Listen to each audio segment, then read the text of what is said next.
Today, right now, I am going to talk to you guys about the art of good customer service because I just ran into an issue where the art of good customer service was a lifesaver in a way, basically. Not necessarily a lifesaver, but it really, really helps to have good customer service skills. So, I will break down the scenario somewhat and kind of give you this is why customer service skills are great. I just went to a clinic to deliver an iPad, right? I went to deliver this. Well, as you can see, I still have it. Not good. So, this is really bright. Let me turn that down. I was not able to actually deliver the iPad. It was not working. MDM was not cooperating with me. AirWatch was just being a pain in the ass for me. So, whatever, not a big deal. But the doctor who was waiting for this iPad has been waiting for a couple weeks or about a week and a half or something for this iPad. And there's a long story to it, but I have been gone for 2 weeks and nobody else could do it apparently. Not a big deal, I guess, but that's a whole other story. So she was already a little bit upset because she had to wait so long for it. And since I'm basically the MDM administrator for the hospital, I'm the one who takes it out there. I'm the one that gets it all set up and all that fun stuff. And it wouldn't work. It just would not work. I could not get her enrolled properly, so I couldn't get the apps to download, and she wasn't happy. So, the art of customer service, where it lies right now, is what I had to do. And here is a very, very important tip right now: empathy. I empathized with her. And what is really, really important about empathizing with your end users is just trying to get on their level and say, I know you're having this problem. I'm sorry you're having this problem. I know how that feels. It sucks. It's terrible. And I have a good way of getting with my end users where I will joke with them a little bit. Even though I know they're already pissed off, I know they're upset, I'll just be like, yeah, I know it's a piece of crap. It's technology. Technology never works, I always find a way to kind of get some jokes in there to break the ice a little bit, even though it's not necessarily breaking the ice. I'm just kind of lightening the mood a little bit because I know they're already upset. But I know that they're already, I know they're upset about technology. So I know that I can already talk crap about technology. I know that I can downplay that technology a little bit and they'll at least appreciate that. But the good thing about that is I can say, yeah, I know it's a piece of crap right now, whatever, but I'm going to get it to work for you. I'm going to fix it for you. Don't worry about it. I will have it working for you in about, a day or two, And I said, I'll probably have this out for you, like Wednesday morning. Now, there's the next part of the customer service tip. Right now it's Monday afternoon. I will have this to her tomorrow. No doubt about it. This will be in her office tomorrow. But I said Wednesday morning you'll have it, not a problem.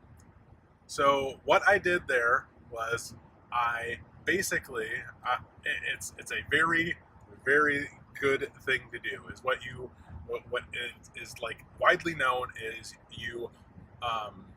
it's a good term, and I love using this term. It's you under promise and over deliver. So you basically, say, well, I'm not going to have this done for like a few days, a few hours, and then you deliver way sooner. You get that project done, you get the whatever it's done a lot sooner than what you said you would, because that just shows that, oh, you really worked hard to do that, right? Because you initially say, yeah, it's going to be a couple days, it's going to be whatever, and then you just boom, you get it done right away. That's just a customer service tip. Under promise, over deliver. So that's that's just one huge tip. I love to give that one. Always. That's like my favorite, right? I always want to confuse that one to say overpromise, underdeliver, but I don't know why my mind always wants to say that. It just sounds terrible when you say it out loud. I always want to say that, but don't ever overpromise and underdeliver, because that would be terrible for you. But anyway, so those are two really, really good tips for customer service: is the empathy, the under promise, over deliver, and really, those two are really probably my favorite and, again, most important tips that I can give for customer service, because those really will hit the end users really, really well. She was upset, and I dealt with the situation. I empathized with her. I told her I would get it taken care of, always reassuring that you will have the solution, resolved. Giving a timeline is very, very, very important. And you have to know what your timeline is going to be ahead of time. Never give somebody a timeline if you don't know for sure that you can meet that timeline, because that is very, very bad. So when you're under promising, you are always going to give like worst case scenario that you might not get it done by that time. This is so bright. This is so terrible. Wow. Here we go. There you go. So Wednesday morning, I could definitely have it. Worst case scenario, for sure, I'll be there Wednesday morning if something happens. But I know as soon as I bring this iPad back to the office, plug it in, it'll be good to go. But when you're under promising, you're always going to give a worst case scenario. It's going to be a few hours just in case something happens. But, always make sure that you are giving yourself enough time in your timelines when you're telling people it's going to take this long. That's very, very important. You don't want to give somebody a timeline and not follow through. But the next part of that is if you give somebody a timeline, if you tell somebody it's going to take me 3 hours to do this, and you aren't going to meet that 3 hour mark and you're already an hour and a half into it, you better call that person and you better tell them, hey, I'm not going to have this done in that 3 hour mark. It's going to take me probably about this amount of time. But you better make sure when you call them back to tell them that you're not going to meet that first deadline, you better make sure that you know for sure when you're going to hit that deadline. So these are just kind of really important customer service tips that I kind of like to give. The joking empathy type of thing, that always works really, really well for me.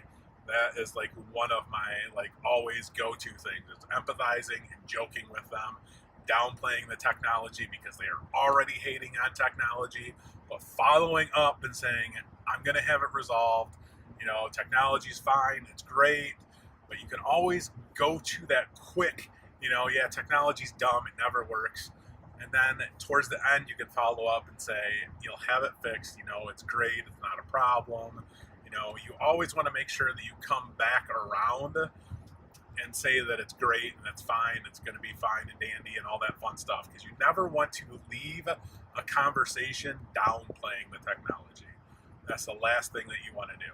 That just kind of looks bad for an IT professional, leaving a conversation downplaying technology. That'll just leave a bad taste in people's mouths. But during the conversation, you can definitely downplay it somewhat. Just in my experience, I've done this. But always towards the end, always reassuring people it's going to be great, it's going to be fine. And then the under promise, over deliver, that's just like a key. That's like essential right there. So those are just kind of my tips on great customer service, because when I left there, when I got there, she was already upset. During this whole thing, she was upset because she thought she was going to get this iPad. I have this iPad now. She was upset. When I left there, she was okay. I was able to kind of, de-escalate the situation and reassure her that she will get a working iPad in basically a couple days, even though it won't be a couple days, and it'll be fine. She was happy with that. She appreciated that. She was laughing when I left. She smiled. It was great. I was able to get that situation resolved. So that's all I got for you guys today. Hope you appreciate it. Keeping this under 10 minutes. That's all I got for you. Take it easy.